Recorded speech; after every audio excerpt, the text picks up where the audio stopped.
अभी तक हम लोगों ने टेंस को अच्छे से सीखा है, लेकिन फिर भी टेंस में कुछ ऐसी चीज़ें होती हैं जिसे हम अक्सर जान नहीं पाते हैं और हम उस वाक्यों में कंफ्यूज पड़ जाते हैं। तो आइए हम वैसी सेंटेंसेस को एक एक करके देखते हैं। जैसे कि देखिए, कुछ सेंटेंसेस आपके सामने हैं। पहला वाक्य है कि प्रधानमंत्री कल दिल्ली जाएंगे। देखिए, वाक्य देखने से तो लग रहा है फ्यूचर इंडेफिनिट टेंस है, लेकिन क्या लगता है कि यह फ्यूचर इंडेफिनिट टेंस है? जी नहीं। ऐसे वाक्यों को हम लोग फ्यूचर इंडेफिनिट टेंस में नहीं बल्कि प्रेजेंट इंडेफिनिट टेंस में बनाते हैं। अब आपको लगेगा कि इसमें तो अंत में गागी गे आया है, तो इसको हम फ्यूचर में ना बनाने के बजाय प्रेजेंट में क्यों बनाते हैं?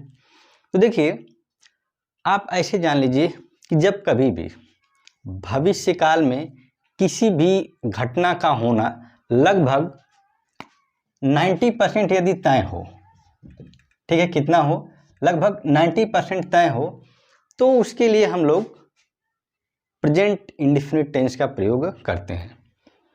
अब जैसे आप कहेंगे कि मैं कल दिल्ली जाऊंगा, तो आप कह सकते हैं कि ये भी तो कंफर्म है, लेकिन देखिए, आप कोई बहुत बड़ी हस्ती या कोई प्रधानमंत्री तो है नहीं, लेकिन आप जानते हैं कि प्रधानमंत्री हो गए, चाहे राष्ट्रपति हो गया, या फिर कुछ ऐसे वाक्य होते हैं जैसे हम कहें कि कल टेस्ट मैच शुरू होगा। तो टेस्ट मैच क्या है? वह एक बड़ी इवेंट्स है, बड़ी घटनाएं हैं जिसका होना क्या है, तय है, या उसका होना एकदम बिल्कुल तय है। वो 10% की बात है कि 10% में कोई प्राकृतिक आपदा आ जाए तो न हो, ये बात की बात है। लेकिन फिर भी आपने देखा होगा कि जो बड़ी चीज़ें होती हैं, जैसे राष्ट्रपति हो गए, प्रधानमंत्री हो गए, मुख्यमंत्री हो गए, ठीक है, उपराष्ट्रपति हो गए, इन लोगों का जो कुछ भी यदि किसी काम का शेड्यूल यदि तय होता है तो उसको होना लगभग निश्चित होता है। लेकिन हमारा आपका क्या है, जैसे मैं कहूँ कि मैं कल दिल्ली जाऊँगा, मेरा मन नहीं किया तो मैं नहीं जाऊँगा, ठीक है, लेकिन उनका क्या है, उनका यदि कोई शेड्यूल फिक्स है तो उनको जाना जरूरी है, क्योंकि वो बड़े चीज़ हैं और उनका करना यह बहुत ही जरूरी होता है। इसलिए वैसे वाक्य को हम लोग प्रेजेंट इंडेफिनिट टेंस में बनाते हैं। तो देखिए, पहला वाक्य क्या है, प्रधानमंत्री कल दिल्ली जाएंगे। तो सीधे से जब आप इसको प्रेजेंट इंडेफिनिट में बनाएंगे तो सीधे सीधे कह सकते हैं कि पीएम या prime minister goes to Delhi, और कब? कल, टुमारो। लेकिन देखिए, आपको लगेगा कि प्रेजेंट इंडेफिनिट में तो टुमारो का प्रयोग किया नहीं जाता है। जी नहीं, ऐसे वाक्यों को बनाते समय हम इस वाक्यों में भले ही यहाँ पर हम प्रेजेंट इंडेफिनिट में बना रहे हैं, लेकिन उस वाक्य को हम उस वाक्यों में टुमारो का प्रयोग करेंगे, ठीक है। तो वाक्य क्या हो जाएगा कि prime minister goes to Delhi, और कब? कल, यानी टुमारो। नेक्स्ट देखिए, यह हवाई जहाज कल 8 बजे उड़ेगा। अब हवाई जहाज है, मान लीजिए आपको कल हवाई जहाज से लखनऊ से दिल्ली जाना है। आपका मन करेगा तो आप हवाई जहाज में जाएंगे चाहे ना जाए, लेकिन हवाई जहाज तो जाएगा, क्योंकि वो एक बड़ी चीज़ें हैं। जैसे कहें कि मैं कल ट्रेन से दिल्ली जाऊंगा, तो मैं जाऊं चाहे ना जाऊं, लेकिन ट्रेन का तो जाना क्या है, तय है। तो ऐसी घटनाओं के लिए आप हमेशा फ्यूचर का नहीं बल्कि प्रेजेंट का प्रयोग करते हैं। तो क्या कहेंगे, दिस एरोप्लेन उड़ेगा या फिर जाएगा, ठीक है, लेफ्ट, ठीक है, या लीव्स कर सकते हैं। दिस एरोप्लेन लीव्स, और क्या, कब? 8 बजे, यानी 8 o'clock, और कब? टुमारो। नेक्स्ट देखिए, शिक्षा मंत्री कल नहीं आएंगे, ठीक है, तो इसको भी हम किस में बनाएंगे, प्रेजेंट इंडेफिनिट में। तो क्या कहेंगे, एजुकेशन मिनिस्टर, मतलब मिनिस्टर नहीं आएंगे, डज नॉट कम, और कब? टुमारो। नेक्स्ट देखिए, वह दिल्ली जाया किया करता था। कौन सा टेंस है, पास्ट इंडेफिनिट टेंस, ठीक है, पास्ट इंडेफिनिट ही है। लेकिन क्या लगता है कि इसको हम सिंपल वाले रूल से बना सकते हैं, जो सब्जेक्ट वर्ब की सेकेंड फॉर्म और अदर वर्ड, ठीक है, वो भी पास्ट इंडेफिनिट का ही रूल होता है। लेकिन उस वाक्य का प्रयोग या वैसे रूल्स का प्रयोग हम लोग ऐसे वाक्यों को बनाने के लिए नहीं करते हैं। ऐसे वाक्यों को हम बनाने के लिए हम लोग लगभग यूज्ड टू का प्रयोग करते हैं। जैसे जब कभी भी कोई भी बात हो या कोई भूतकाल की आदत के बारे में बताया जाता हो, तब हम लोग हमेशा यूज्ड टू का प्रयोग करते हैं। जैसे मैं कहूँ कि मैं वीडियो बनाया किया करता था, मैं अपने दोस्त को परेशान किया करता था, मैं तुम्हें अपने घर बुलाया किया करता था। तो ये सब देखिए, सुनने से क्या लग रहा है, यह सब कहीं न कहीं भूतकाल की आदत के बारे में बता रहे हैं। तो ऐसे वाक्यों का हम लोग प्रयोग या ऐसे वाक्यों को हम लोग सब्जेक्ट वर्ब की सेकेंड फॉर्म और अदर वर्ड इस वाले रूल से नहीं बनाते हैं। इसको हम लोग नॉर्मली सब्जेक्ट का प्रयोग करेंगे और इसके बाद यूज्ड टू का प्रयोग करेंगे, इसके बाद वर्ब की फर्स्ट फॉर्म और फिर इसके बाद अदर वर्ड। ये भी पास्ट इंडेफिनिट का ही रूल है, लेकिन कब? जब हमारा वाक्य आदत वाला होता है तब। यूज्ड टू, अब कहेंगे यहाँ पे फर्स्ट फॉर्म क्यों? क्योंकि आपको पता होगा कि टू के बाद हमेशा वर्ब की फर्स्ट फॉर्म आती है, ठीक है। तो अब इसी रूल से हम लोग हमेशा कौन से वाक्य को, आदत वाले वाक्य को बनाते हैं। वाक्य क्या होगा कि वह दिल्ली जाया किया करता था। सुनने से लग रहा है कि यह किसी भूतकाल की आदत है, यानी वह प्रतिदिन भूतकाल में क्या करता था, दिल्ली जाया किया करता था। ही सब्जेक्ट, यूज्ड टू, ठीक है, क्या करता था, जाया किया करता था, यानी गो, और कहाँ जाता था, Delhi. He used to go to Delhi. Next देखिए, वह मुझसे बात किया करता था। सेम टू सेम सेंटेंस है, ठीक है, वह मुझसे बात किया करता था, भूतकाल की आदत है। क्या कहेंगे, he used to, he used to talk to मी,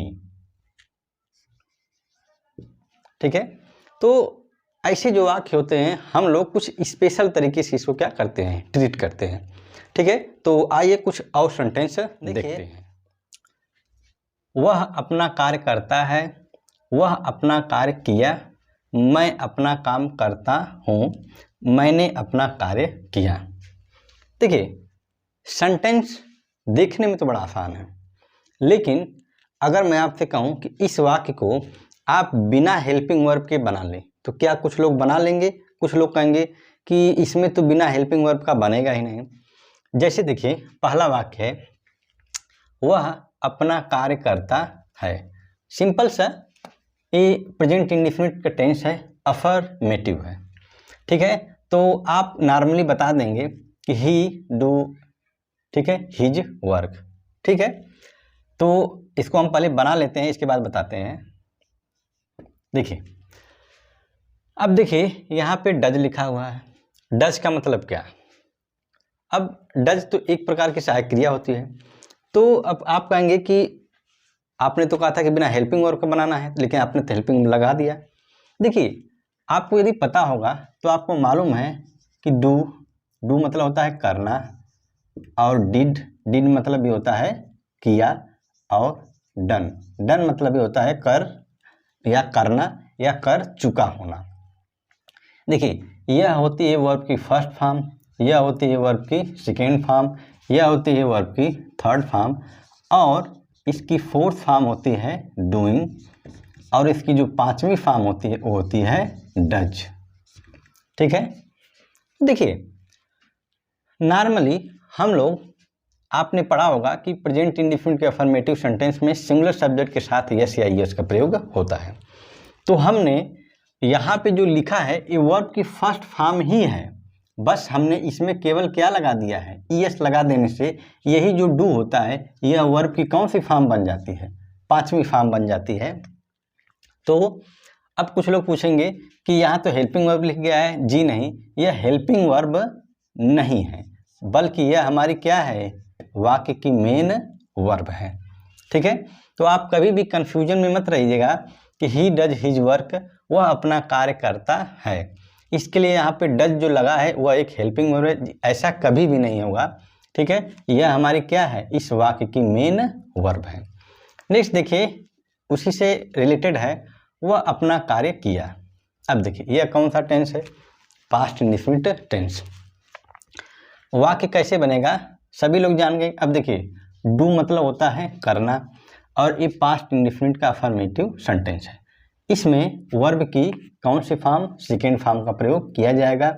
यानी यहाँ भी हम जो डिड लिखेंगे वह जो डिड होगी वो हेल्पिंग वर्ब नहीं होगी, बल्कि इस वाक्य की मेन वर्ब होगी। तो वाक्य क्या होगा, he did his work. Next देखिए, मैं अपना काम करता हूँ या मैं अपना काम करता हूँ। देखिए आई का मतलब मैं, डू माने करना। अब फिर आप कहेंगे कि डू और डज सहायक क्रिया होगा, लेकिन अब आपको मालूम होगा कि यहाँ पे सिंगुलर सब्जेक्ट के साथ यस या यस का प्रयोग करते हैं, लेकिन प्लूरल सब्जेक्ट के साथ यस या यस का प्रयोग नहीं करते हैं। तो हम जो यहाँ पे लिख रहे हैं यह कोई हेल्पिंग वर्ब नहीं है, बल्कि यह हमारी क्या है, मेन वर्ब है। तो होगा क्या, आई मतलब मैं, डू माने करना, क्या करना, अपना। तो आई के साथ अपने के लिए क्या आप जब मालूम होगा, आई के साथ माई, और माई क्या, वर्क मतलब काम। नेक्स्ट देखिए, मैंने अपना कार्य किया। अब फिर सेम टू सेम ऐसा ही सेंटेंस है, या यानी पास्ट इंडेफिनिट। तो हम क्या कहेंगे कि आई डिड माई वर्क।